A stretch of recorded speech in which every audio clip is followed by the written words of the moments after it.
Assalamualaikum warahmatullahi wabarakatuh. Kami dari kelompok 11 ingin mempresentasikan tugas sejarah perkembangan fisika. Langsung saja ke materi. Materi pertama, teori dalam ilmu gelombang. Teori dasar ilmu gelombang adalah kumpulan konsep dasar yang menjelaskan bagaimana gelombang terbentuk, bergerak, dan berinteraksi dengan lingkungan. Secara umum, inti dari teori dasar ini meliputi apa itu gelombang? Ialah getaran atau gangguan yang merambat membawa energi tanpa menggerakkan materi secara permanen. Jenis gelombang ada dua, yaitu gelombang mekanik dan gelombang elektromagnetik. Sifat utama gelombang ialah amplitudo, frekuensi, dan panjang gelombang, dan juga kecepatan perambatan. Gelombang ialah getaran yang merambat untuk membawa energi yang terjadi saat ada gangguan di medium. Gelombang dapat ditemukan di berbagai tempat seperti air dan udara. Gelombang ini dipelajari oleh ilmuwan fisika dan bekerja dengan mentransfer energi melalui getaran partikel tanpa menggerakkan materi secara permanen. Materi kedua, cita-cita Yahudi. Apakah ada ide Yahudi? Sudut pandang yaitu cita-cita Yahudi.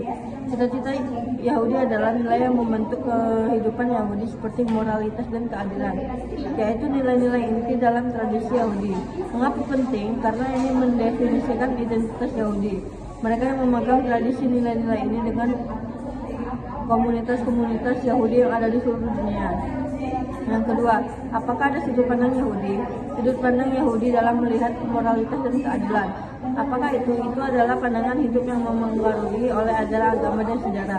Itu dianggap penting karena mencerminkan identitas dan pengalaman mereka. Yang ketiga, antisemitisme dan pemuda akademis. Antisemitisme masih ada di dunia akademis. Hal itu memengaruhi pemuda Yahudi. Diskriminasi terhadap orang Yahudi adalah perlakuan yang tidak adil, prasangka atau kebencian yang ditujukan kepada orang Yahudi hanya karena mereka beragama Yahudi. Hal itu terjadi karena prasangka dan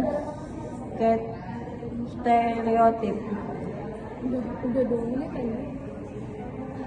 Materi yang ketiga, dalam hal apa fondasi mekanik klasik dan teori. Mekanik klasik dianggap kurang memadai karena menganggap bahwa ruang dan waktu bersifat mutlak. Sedangkan percobaan modern ditunjukkan bahwa gerak dan waktu tergantung pada pengamat. Selanjutnya akan dibacakan oleh teman saya. Jadi yang selanjutnya itu adalah relativitas khusus mengapa masih terbatas. Teori relativitas khusus dikembangkan untuk memperbaiki kelemahan mekanika klasik dalam menjelaskan kecepatan tinggi. Keterbatasannya adalah teori ini hanya berlaku untuk kerangka acuan inersia, yaitu gerak lurus beraturan tanpa percepatan. Keterbatasan ini menjadi jelas ketika kita ingin memahami gravitasi atau gerak melingkar, di mana teori relativitas khusus tidak cukup karena dalam sistem dengan gravitasi kuat seperti di dekat lubang hitam. Einstein sendiri yang mengembangkan teori ini lebih lanjut melalui prinsip relativitas umum. Kekurangan ini akhirnya diatasi dengan memperluas prinsip relativitas untuk mencakup semua jenis gerak. Kemudian ada prinsip relativitas umum berbeda jika prinsip relativitas umum dikembangkan karena relativitas khusus tidak dapat menjelaskan gravitasi. Yang membedakannya adalah sifat relativitas umum. Fisika ini harus berlaku di semua kerangka acuan, bahkan yang dipercepat. Kemudian ada cahaya gelombang atau partikel.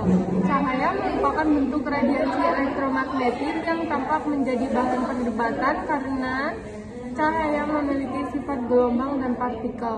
Perdebatan ini dimulai pada abad ke-17 ketika ilmuwan mempelajari fenomena optik seperti refraksi, interrefraksi, dan efek fotolistrik.